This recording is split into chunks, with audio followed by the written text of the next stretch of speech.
Gilles Staffler, apparemment il y a des nouvelles choses dans le règlement de la FIM, dans le championnat d'endurance qui te dérangent.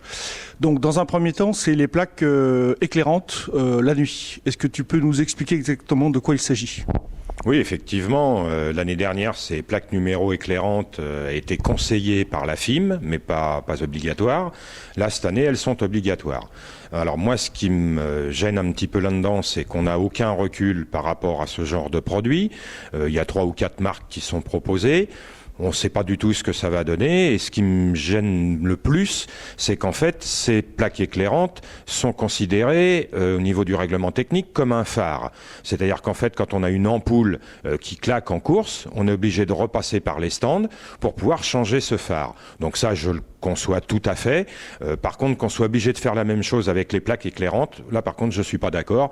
J'estime que ces plaques éclairantes, c'est un confort certainement pour la direction de course et également pour le public, puisque au départ, ça a été fait en priorité pour que le public puisse suivre les motos la nuit.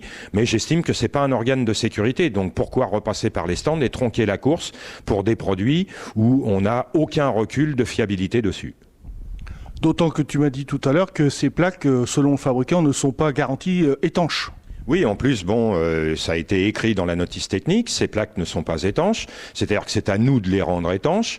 Moi, je suis pas fabricant de plaques numéro, donc bon, on a fait le nécessaire, mais quelle garantie on va avoir sur ce produit? Pour moi, aucune.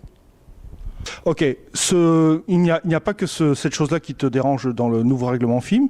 Tu as appris il n'y a pas très longtemps que la FIM souhaitait que la batterie alimente le transpondeur avec un nouveau système d'affichage.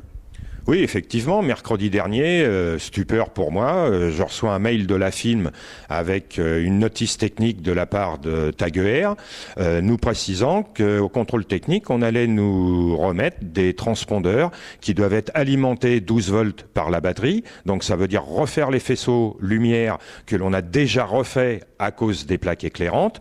Donc j'estime qu'à 15 jours du départ de l'atelier pour le circuit de Nevers-Magnicourt, j'estime que c'était pas le moment d'avoir tout ça à refaire, donc c'est vrai que je m'y suis fortement opposé. Apparemment, tu n'es pas le seul à t'opposer à cette mesure. Oui, je pense que tout le monde est d'accord avec moi.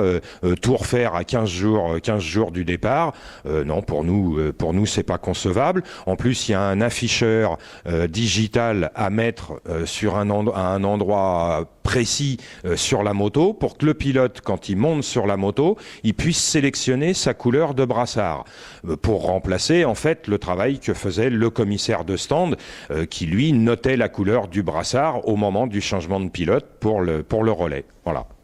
Ce système existe en voiture parce que, comme tu me disais, sur le tableau de bord d'une voiture, il y a beaucoup plus de place que sur le tableau de bord d'une moto.